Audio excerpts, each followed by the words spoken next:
말씀 선포하시겠습니다. 성가대 찬양 감사합니다. 시간 찬양이 은혜로워요. 그렇죠? 우리 박수로 우리 격려하겠습니다. 지금 우리 성탄절 칸타타 준비하느라고 또 고생들 많으시는데 이래서 많이 기도해 주셔서 찬양 중에 성령의 은혜가 늘 뜨겁게 임하도록 배우의 기도가 필요합니다. 많이 기도해 주시기 바랍니다.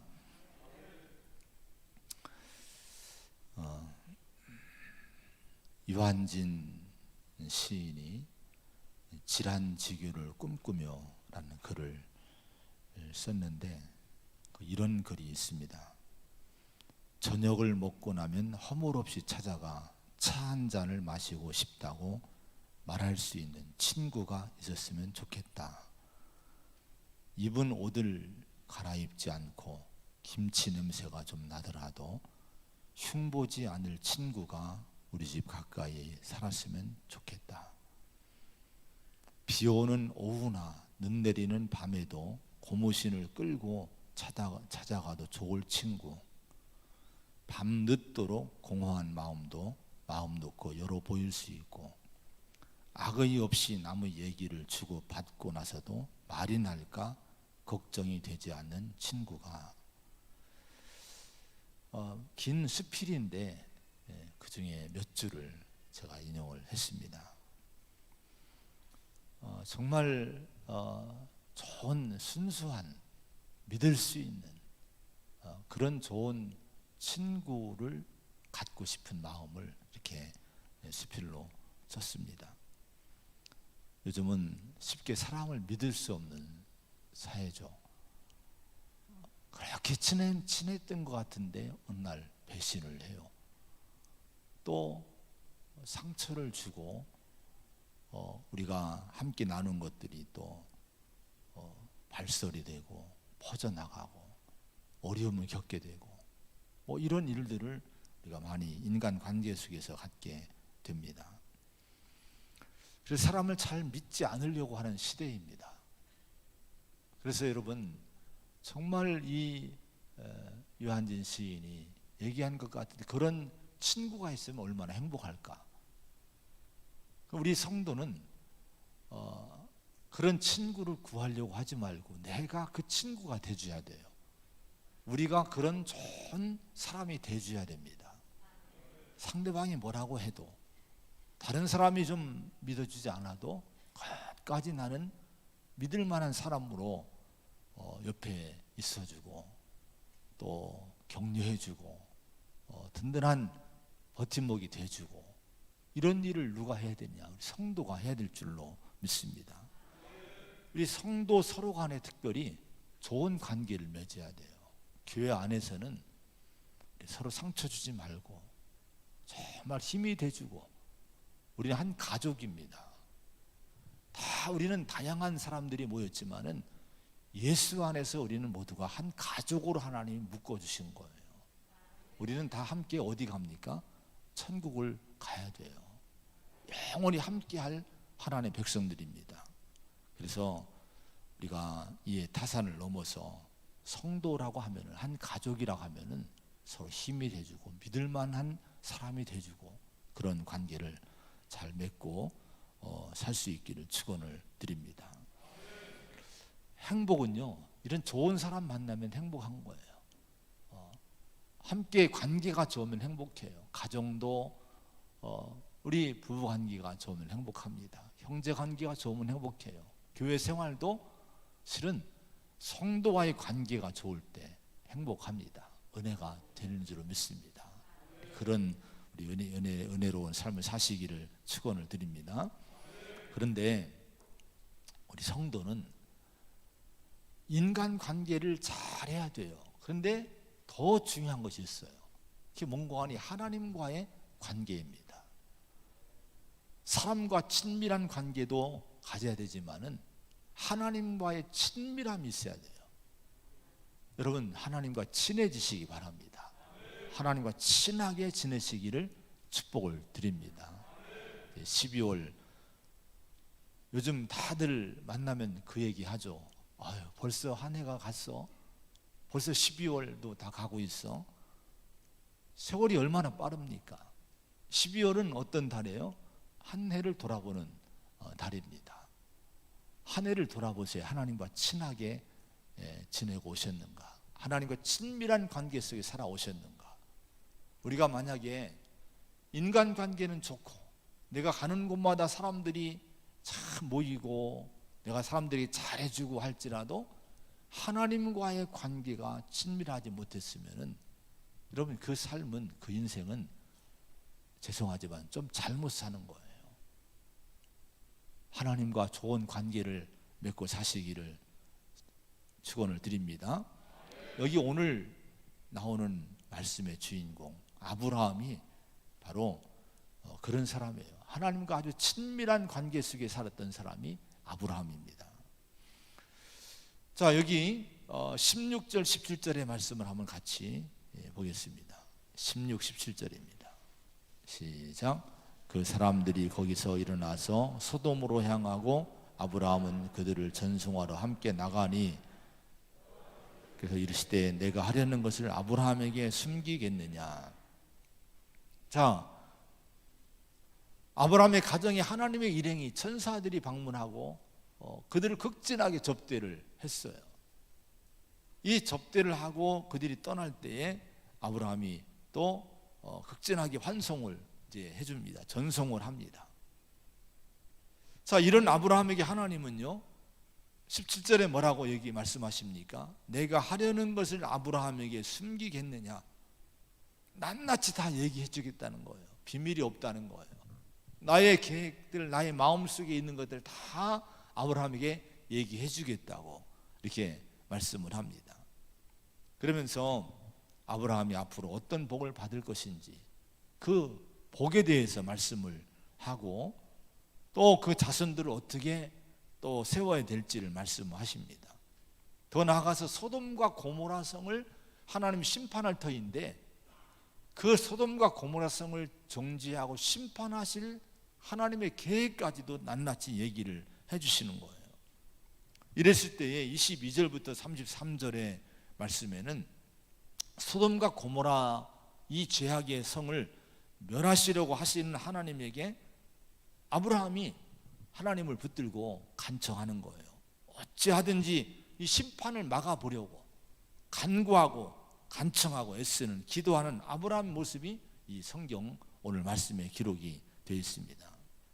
근데 이 아브라함의 간구하는 모습을 이렇게 쭉 보면서 묵상해 보면요 어떤 모습이 보이는 거 아니 스스럼 없이 친밀하게 하나님에게 의견을 얘기하고 또 하나님에게 때로는 저는 이 말씀을 이제 읽으면서 그런 생각을 가진 말씀이 있습니다. 어떤 말씀이 있는 거 하니 25절에 보면 주께서 이같이 하사 의인을 악인과 함께 죽이심은 부당하오며 의인과 악인을 같이 하심도 부당하니이다. 세상을 심판하신 이가 정의를 행하실 것이 아니니까 어찌 감히 하나님에게 부당합니다. 하나님 정의롭게 해야 되지 않겠습니까? 마치 충고식으로 이렇게 얘기하는 어떻게 인간이 하나님에게 이럴 수 있습니까? 근데 아브라함은요 하나님에게 이렇게 이 친밀함을 얘기해요. 아주 이게 자기의 생각을 얘기하고 하나님에게 이렇게 부탁을 하고 이렇게 했으면 좋겠다고 얘기하고 뭐 지적을 하고 뭐 이런 대화의 내용을 볼 수 있어요.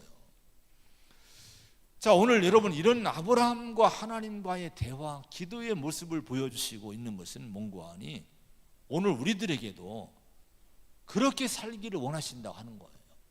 하나님과 친밀한 관계를 맺고 살기를 원하시고 그리고 기도하고 간청하고 간구하며 살기를 원하신다고 여러분 교훈하는 것이 오늘의 말씀입니다.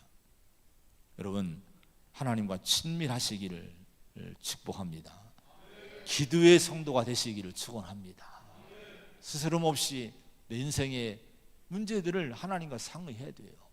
가정의 문제, 자녀의 문제, 이 나라의 문제도, 교회 문제, 모든 삶의 문제도 아브라함이 하나님께 상의하지 않습니까?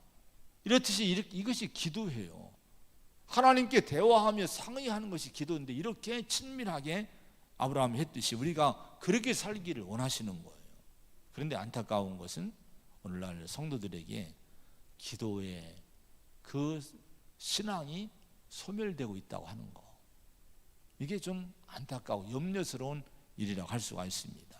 기도가 불신이 되는 시대에 살고 있다고 어느 분이 얘기를 했어요.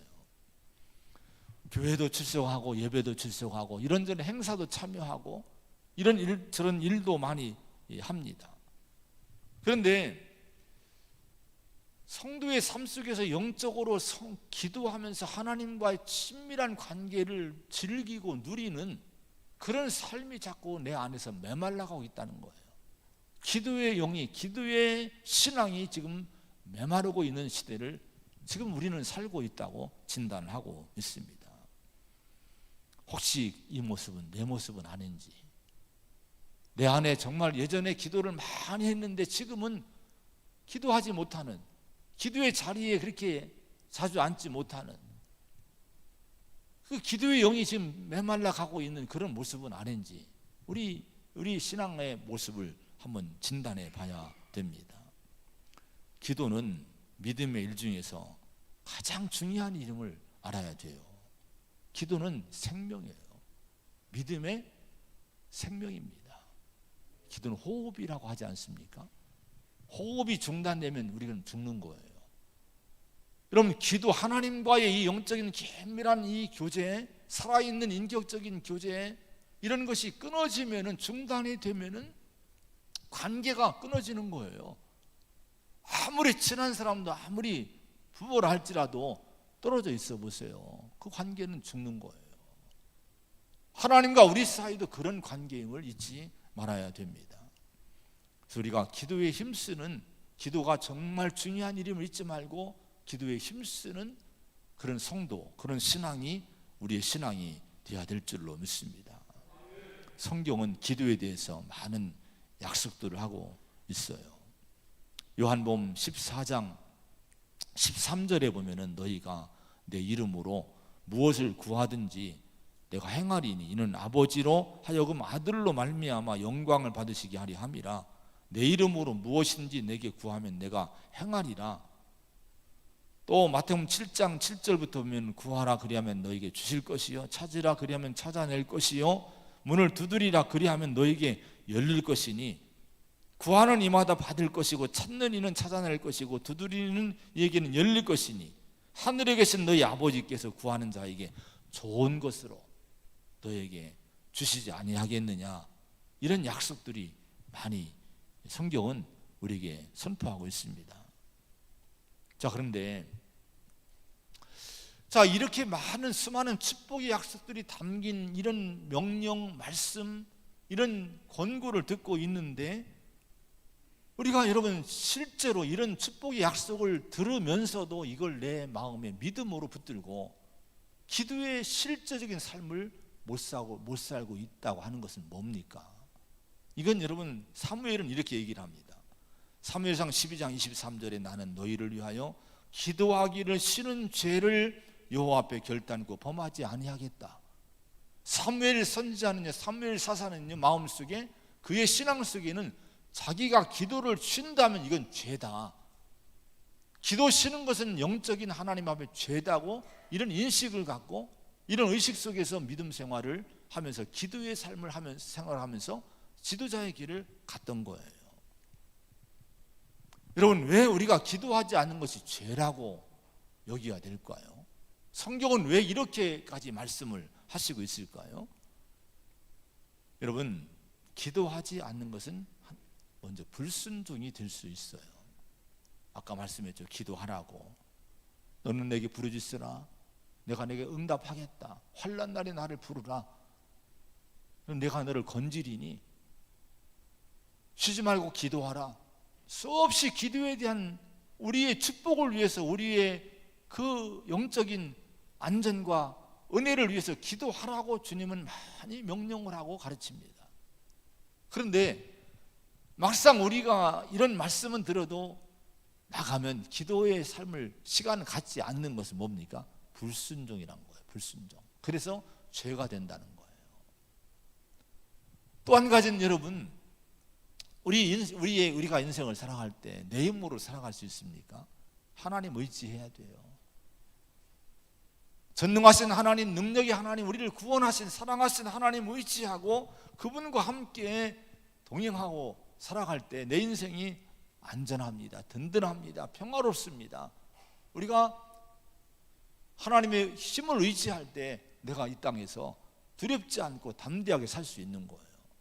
그런데 어쩐 일인지 내 마음속에는 나도 모르게 은연중에 이 불신이 마음에 들어가 있는 거예요. 하나님 의지하지 않고도 살 수 있다는 마음이 내 마음을 차지하고 있는 거예요. 이걸 영적으로 뭐라고 하는 교만이라고 합니다. 영적인 교만입니다. 하나님 의지하지 않고 내 힘으로 살 수 있다고 생각하고 살아가는 거. 기도는 뭐예요? 기도는 지극히 겸손한 신앙의 모습이에요.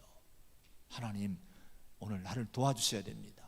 주님, 내 길을 열어주셔야 됩니다. 주님, 내 가정, 내 자녀, 내 앞길 하나님이, 내 사업들, 내 건강들, 내 생명 하나님이 도와주셔야 됩니다. 겸손하게 하나님께 무릎 꿇고 내가 간구하는 거, 이게 겸손인 거예요. 근데 이렇지 않은 것은 내가 살 수 있다는 거예요. 오늘날 너무나 모든 환경이 좋으니까 좋은 거 먹고 좋은 음식 먹고 좋은 약 먹고 좋은 거 입고 부족함이 없는 것 같으니까 의지하지 않아도 돼, 내 힘으로 살아도 돼, 물질로 살아면 돼, 이런 마음으로 살아가는 은연중에 그런 모습으로 지금 살고 있는 거예요. 이걸 성경은 뭐라고 하냐? 교만이라고 합니다.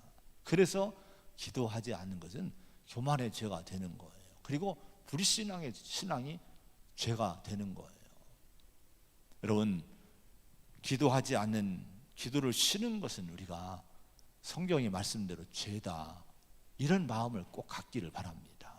기도해야 돼요. 꼭 새벽 기도 나오라, 철학 기도 나오라, 이게 아니에요. 그게 안 되면 어디든지 내 삶 속에서 기도가 늘 습관이 돼야 돼요. 뭘 하든지 어디서든, 직장에서든지 길에서든지 운전하면서라도 내 자녀를 내보내면서 직장에 나가서 삶을 시작하면서 우리는 먼저 뭐를 해야 됩니까? 하나님을 찾아야 돼요. 하나님, 오늘 도와주세요. 하나님, 내 자녀를 오늘 잘 보살펴 주세요. 오늘 이 일인데 이 일을 주님이 좀 열어주세요라고 먼저 하나님을 찾는 마음이 습관이 돼야 돼요. 이게 겸손한 성도의 모습입니다. 이런 성도가 되시기를 축복을 드립니다. 기도는 사명입니다. 기도는 의무예요. 성도에게서 기도는 책임입니다. 가정을 위해서 우리가 해야 될 것이 뭡니까? 기도의 사명이, 책임이 있어요. 자식을 위해서 여러분 부모들은요, 그 자식들 위해서 기도해 줄 책임이 있는 거예요. 부부간에 서로를 위해서 기도해 줄 책임이 있는 거예요. 이 책임을 감당하지 않으면 여러분, 이건 엄청나게 하나님 앞에 이 책임을 감당하지 않는 이 사명을 그냥 내팽개치는 죄를 짓는 거예요. 우리 성도는 하나님을 인정하고 살아야 됩니다. 하나님이 모든 일에 관여하셔야 된다. 그래서 여러분, 기도의 사명을 꼭 감당하며 사시기를 축원을 드립니다. 활빈교회를 이제 담임했던 또 김진웅 목사님이 계신데요, 지금 은퇴했지만 종종 TV에 나오셔서 좋은 말씀을 전해 주십니다. 이분이 원래 서울 청계천변에서 도시 빈민 운동을 하던 분입니다. 그런데 남양만에 정부가 간척 공사를 해서 농사질 땅이 생겼는데 거기 이제 정부에서 불화를 받고 논을 얻게 됐어요. 철거당에서 갈 곳 없는 이 철거민들, 도시 빈민들 50세대를 이끌고 그 남양만으로 이주를 합니다. 자, 이주한 다음에 그 다음에 봄이 돼서 이제 모짜리를 만들고 벽실을 뿌릴 채비를 하고 있는데 그 당시 농림부에서 공문이 왔어요. 남양만 간척지에는 염분이 너무 많기 때문에 지금 농작물이 자라기에 적합하지 못한 땅이니 금년에는 파종하지 말라. 만약에 파종했을 때에 수확에 실패할 경우에 정부는 책임질 수 없다. 이런 공문을 농림부에서 보냈더랍니다. 근데 문제는 이분들이 농사 짓자면 살 길이 없었던 거예요. 그래서 이분들이 그런 공문 받았음에도 불구하고 모를 심습니다. 첫 번째 심었는데 다 죽었어요. 두 번째 심었는데 다 죽었어요. 세 번째 심었는데 논이 펄겋게 막 그리 변하면서 다 말라 죽었어요. 그래도 또 모를 얻어다가 다 모아다 또 마지막 네 번째 모를 심었어요. 이제 너무 절박한 거예요. 그때 어린 나이로부터 어른들의 일이니까 전부 김진웅 목사님 간증에 의하면 논두렁에 논이 다 모였어요. 다 서서 논두렁에 모여서 기도를 한 거예요. 하나님, 정말 우리 농사 짓게 해달라고. 하나님, 비를 내려달라고. 소금기가 빠지려면 비가 와야 되지 않겠습니까? 하나님, 이 문제를 해결해 달라고, 이 모를 좀 살려달라고 애절하게 목숨 건 기도를 드린 거예요. 그런데요, 놀랍게 이 김진호 목사님 간증을 보면요, 정말 비가 내리는데 하루 이틀 온 것 같지 않아요. 일주일 내내 비가 억수처럼 쏟아지더랍니다. 그때 여러분, 이 비가 오는 바람에 소금기가 쫙 빠져나간 거예요. 네 번째 심은 이 모가 여러분 파릇파릇하게 자라더니 그 해에는 풍년이 들었다는 거예요. 그 해의 추수감사절 예배는요, 감격스러운 이 추수감사절 예배였답니다. 농림부에서 2명의 공무원이 찾아왔더래요. 아니, 간척지 농사는 일반적으로 5, 6년이 지나야 정상적인 수확을 거둘 수 있는데 도대체 이 남양만에서는 어떤 농법을 썼길래 첫 해부터 높은 수확을 이렇게 거둘 수 있었느냐. 다른 간척지의 영농 자료로 쓰려고 하니까 그 농법을 좀 가르쳐 달라고 이 목사님에게 공무원 2분이 찾아왔더랍니다. 그래서 목사님이 저기 농부들에게 직접 가서 물어보라고 보냈대요. 그러니까 그분들이 공무원들이 뭐라고 했겠습니까? 무슨 농법이 뭐가 있습니까? 그렇게 얘기했대요. 기도 농법을 썼습니다. 기도 농법. 할 말이 없으니까요. 처음에는 공무원들이 기도 농법이란 걸 처음 못 들어봤으니까 이게 도대체 뭐야, 무슨 농법이냐고. 그 나중에 자초지종 얘기 듣고 나더니 그제야 고개를 끄덕이고 하더랍니다. 여러분, 우리의 가정과 인생, 모든 사업과 일들, 기도에 여러분 방법으로 하셔야 돼요. 전능하신 그분을 의지해야 돼요. 내 힘과 내 능력과 내 지혜와 내 지식도 한계가 있습니다. 다 될 것 같지만 여러분 안 되는 경우가 너무 많은 거예요. 근데 안 될 것 같은 경우도 이렇게 기도 농법이란 건 이상한 이름이지만은 하나님이 도우시면 여러분 안 되는 곳에 될 수 있는 전능하신 하나님 역사가 여러분 임할 수 있다고 하는 거예요. 이게 기도의 능력입니다. 기도하셔야 돼요.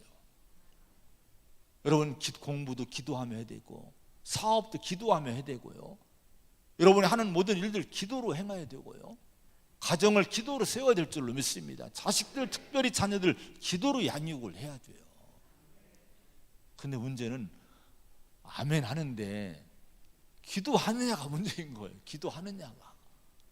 정말 기도 시간을 정하시기 바랍니다. 정말 여러분 짧게라도 매일매일의 삶에서 늘 여러분 기도가 내 입에서 하나님 도와주세요 한마디라도 좋아요. 하나님 도와주세요, 하나님 붙들어 주세요, 하나님 지켜주세요, 이런 기도가 늘 습관이 되는 그런 성도로 사시기를 축원을 드립니다. 하나님 은혜가 역사가 임할 줄로 믿습니다. 근데 이 아브라함의 기도는요, 중보 기도입니다. 중보 기도를 했어요. 여기 보면은 이제 22절에 보면 아브라함은 여호와 앞에 섰더니라고 말씀합니다. 누구를 위해 쓴 거예요? 자기를 위해 쓴 것이 아니에요. 소돔성을 위해 쓴 거예요. 이 소돔성의 죄악으로 멸망하는 심판받을 성을 위해 섰어요. 이제 간구하기 위해서 선 거예요. 자, 이것이 중보 기도입니다. 나만을 위한 기도가 아니라 타인을 위해 기도하는 거, 이웃을 위해 기도하는 거, 나라를 위해 기도하는 거, 이것들이 바로 중보 기도라고 하는 거예요. 자, 이런 중보 기도는 여러분 정말 세상에 줄 수 있는, 성도가 줄 수 있는 놀라운 선물이에요. 값진 사랑입니다. 이웃에게 줄 수 있는 놀라운 축복과 사랑과 선물이 뭐냐? 기도입니다. 정말 우리 이웃들을 위해, 성도를 위해서 많이 기도해야 돼요. 주보에 나오는 우리 아프신 분들이 기도하고, 또 이 나라를 위해 기도하고, 지역을 위해 기도하고, 여러분 이 땅을 위해 기도하고, 이 사회를 위해 기도하고, 우리 이웃집을 위해 기도하고, 이 중보기도가 우리 가운데 많아야 될 줄로 믿습니다. 중보기도의 성도가 되시기를 축원을 드립니다. 그 다음에 16, 17절의 말씀 한번 같이 읽어봅니다. 16, 17절입니다. 시작. 그 사람들이 거기서 일어나서 소돔으로 향하고 아브라함은 그들을 전송하러 함께 나가니라. 여호와께서 이르시되 내가 하려는 것을 아브라함에게 숨기겠느냐. 자, 아브라함에게 숨기지 않겠다고 다 알려주시는데요, 두 가지를 하나님이 아브라함에게 공개를 해주셔요. 계획을 얘기를 해주십니다. 하나는 18절의 말씀 보면은 또 한번 18절 읽어봅니다. 시작. 아브라함은 강대한 나라가 되고 천하 만민은 그로 말미암아 복을 받게 될 것이 아니냐. 아브라함에게 너 강대한 나라를 세워줄게, 이렇게 약속하시는 거예요. 천하 만민이 너로 말미암아 복을 받는 일이 있을 거야, 이렇게 얘기를 해주시는 거예요. 근데 지금 이 축복을 받는 아브라함 형편이 어때요? 나라는커녕 땅 한 떼기 없어요. 유목민입니다. 아브라함은요, 자기 소유의 땅을 갖고 있지 않아요. 여기저기 그냥 양떼를 이끌고 다니는 유목민입니다. 이 당시 가나안에 살고 있던 아브라함은요, 이 소돔이나 고모라나 아니면 이 여타 이 정착민들이 볼 때에, 그 땅의 소유를 갖고 있던 정착민들이 볼 때에 이 아브라함은 한마디로 하면 좀 뜨내기였어요. 외부에서 들어온 그냥 아무 갈 곳 없는, 뭐 가진 것 없는 뜨내기가 이 아브라함이었습니다. 근데 이런 아브라함에게 하나님이 너 앞으로 강대한 나라를 내가 이루어준다고 약속하시는 거예요. 얼마나 놀라운 축복입니까? 자, 그런데 여러분 두 번째는요, 또 한 가지 뭐를 공개하시는 거 아니, 소돔과 고모라 성에 대해서 심판을 말씀하십니다. 20절 21절의 말씀 또 한번 읽어봅니다. 시작.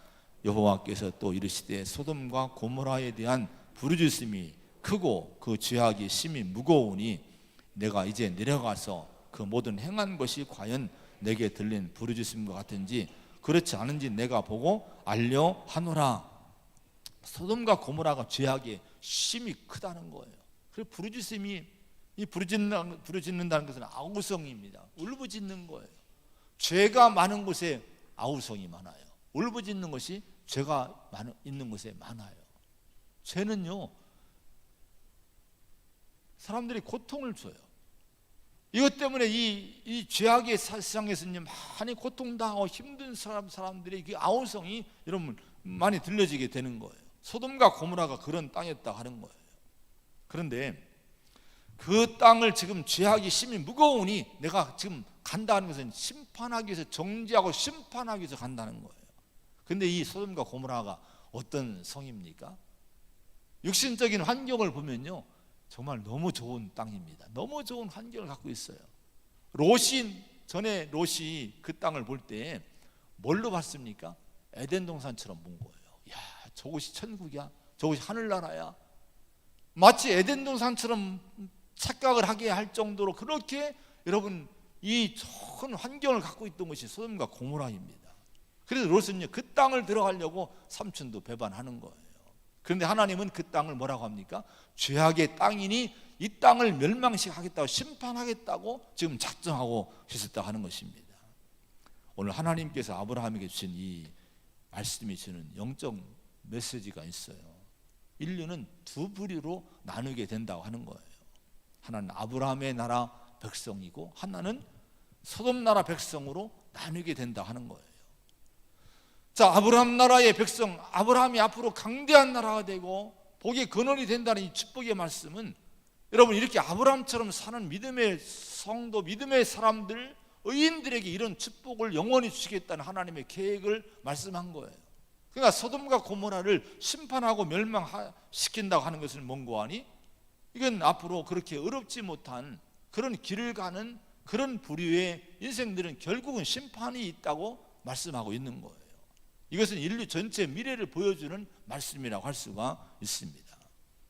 자, 그런데 여러분, 그러면 우리가 이걸 볼 때 우리는 결단해야 돼요. 어디에 속할 것인가, 어떤 인생을 살 것인가. 아브라함의 여러분 속한 인생으로 사는 성도가 되시기를 축원을 드립니다.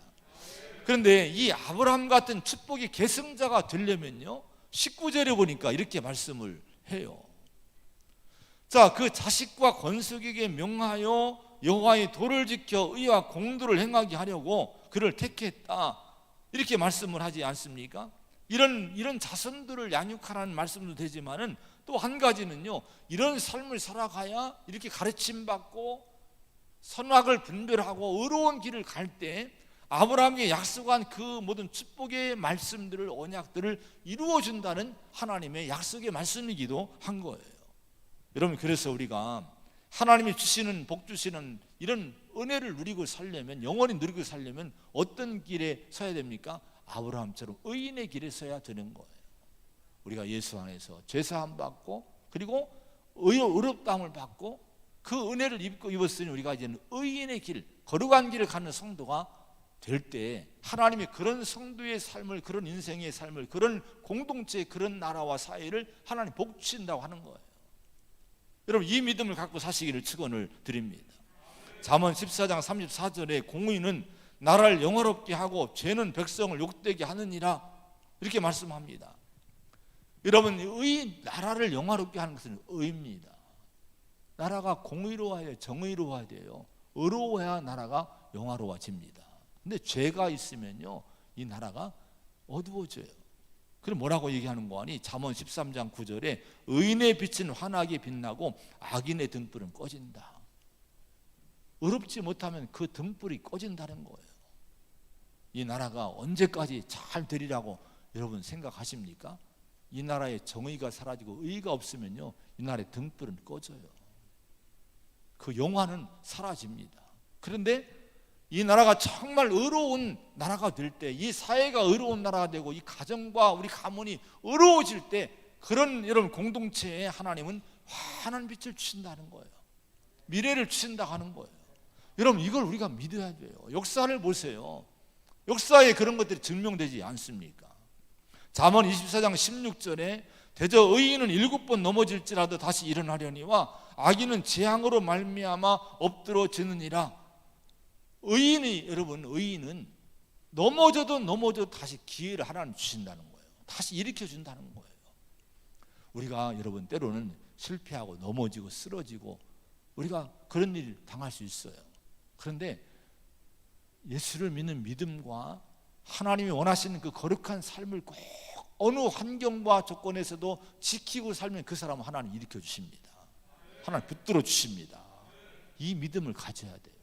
우리가 아브라함의 길에 우리가 서는 그런 의로운 백성으로 사는 성도가 되어야 될 줄로 믿습니다.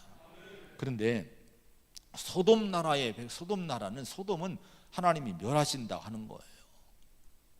23절에 아브라함이 가까이 나아가 이르되 주께서 의인을 악인과 함께 멸하리 하시나이까? 라는 질문을 하고 있는데, 이 말씀 속에는 소돔과 고모라가 지금 멸망의 위기에 처해 있다는 것을 보여주고 있는 겁니다.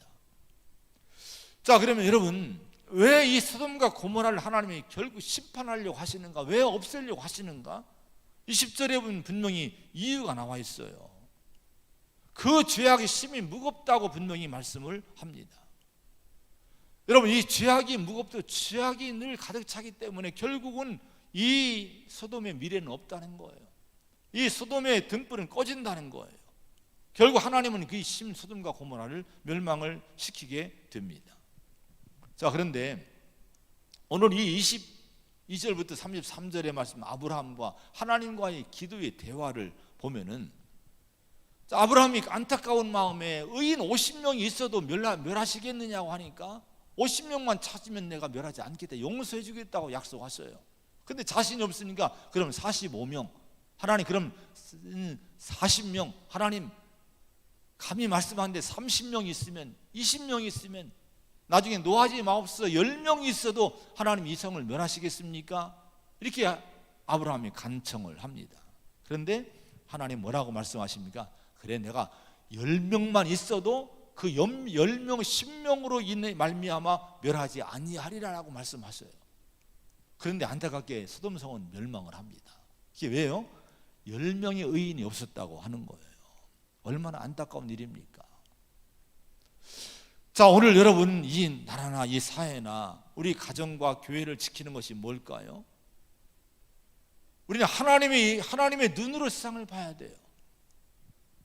여러분, 이 국방의 힘이, 경제의 힘이 나라를 지키는 것이 아니라고 하는 거예요. 심판의 주권은 하나님께 있는데요, 우리가 의인들이 있어야 된다는 거예요. 의로운 나라가 되어야 된다는 거예요.